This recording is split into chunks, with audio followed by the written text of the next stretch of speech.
नमस्कार.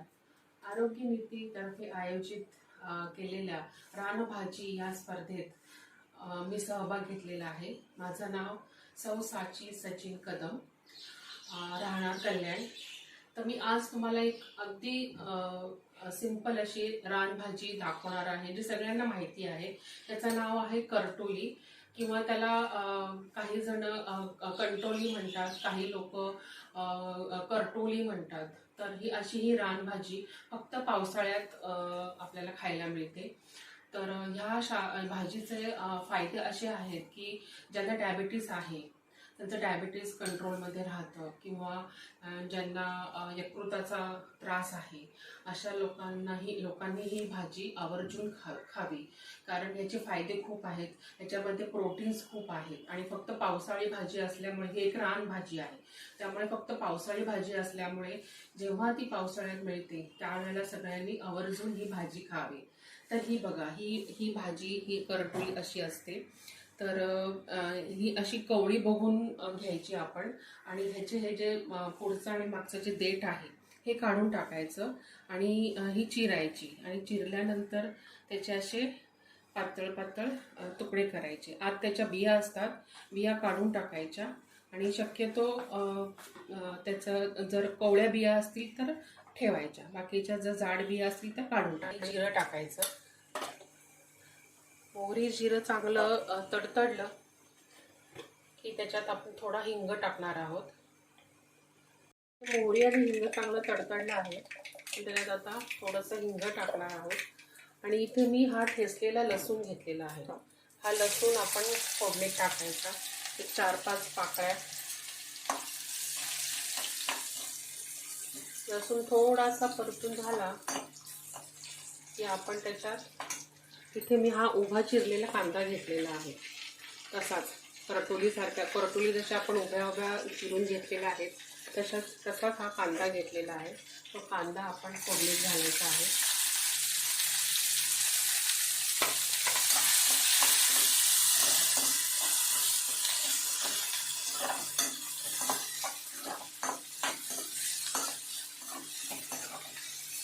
कांदा थोडासा परतून झाला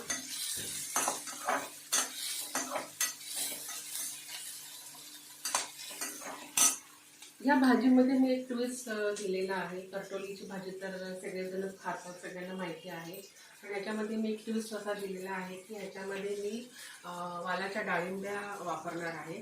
तर कोणी जर वालाच्या डाळिंब्या घालून करटोलीची भाजी केली नसेल तर त्यांनी आवर्जून करा, खूप छान लागते. ह्या डाळिंब्या टाकून जी भाजी केलेली आहे ती अजून जास्त पौष्टिक होते. तर आता हा आपला कांदा परतून झालेला आहे थोडा. आता आपण ह्याच्यामध्ये थोडीशी हळद, थोडं तिखट, थोडं धना जिरा पावडर घालून टाकलेला आहे. नंतर परत आपण ह्याला परतूयात. ह्याला मी खूप मसाले काही वापरणार नाही आहे, कारण की मेन जी करटोलीची भाजी आहे त्याचा स्वाद ह्या भाजीमध्ये लागला पाहिजे, म्हणून जास्त मसाले वापरणार नाही आहे. आणि आता हे जे डाळिंबे आहेत ते आपण टाकूया त्याच्यात.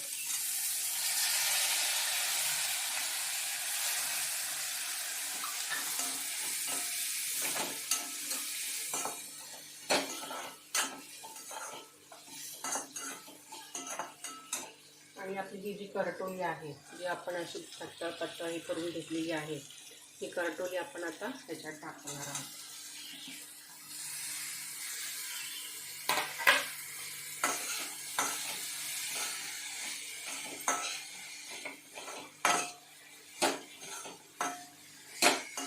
करटोली जर कवळी असेल तर ती एका वाफेवरती शिजते तशी.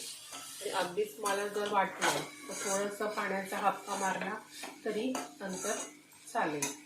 तर आपण ह्याच्यात आता थोडंसं मीठ टाकूयात चवीनुसार.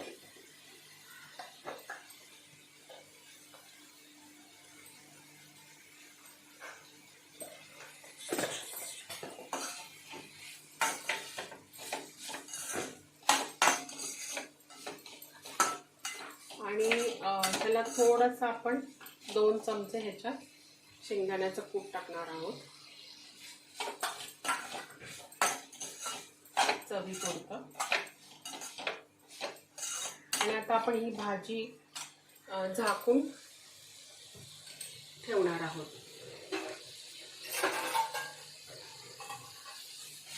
एक 5 ते 10 मिनिटांमध्ये ही भाजी तयार होईल. फक्त मध्ये मध्ये ह्याला जरा 1-2 वेळेला हलवावं लागेल. भाजी खाली करपणार नाही याची काळजी घ्यायची पाहिजे.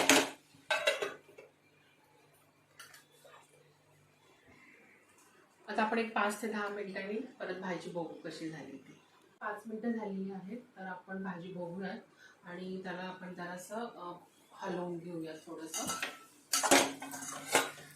आणि ह्याच्यामध्ये थोडासा आपण गरम मसाला आपला जो साठवणीतला असेल तो टाकूयात.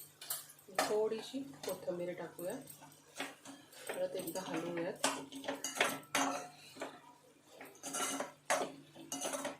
आणि त्याला परत एक 5 ते 7 मिनिटासाठी आपण झाकून शिजवूयात. झालेली आहेत. आपण आपली भाजी बघूयात झाली का. तर तुम्ही बघू शकता आपली करटोली पण शिजलेली आहेत. वाल पण चांगले शिजलेले आहेत. तर आता मी गॅस बंद करते आणि हे एका बाउलमध्ये काढते.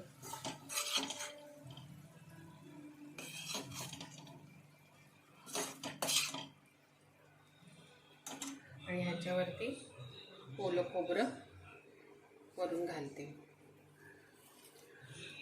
तर अशी ही आपली करटोलीची भाजी तयार आहे. पावसाळ्यात ही अतिशय छान लागते. तुम्ही कशाबरोबरही खाऊ शकता. गरम गरम चपाती किंवा भाकरी, ज्वारीची भाकरी, तांदळाची भाकरी कशाबरोबरही खाऊ शकता. अगदीच नाही तर तुम्हाला ही साधा भाताबरोबरही ही भाजी खूप छान लागते. तर नक्की एकदा करून बघा आणि आवडली तर सांगा. थँक्यू.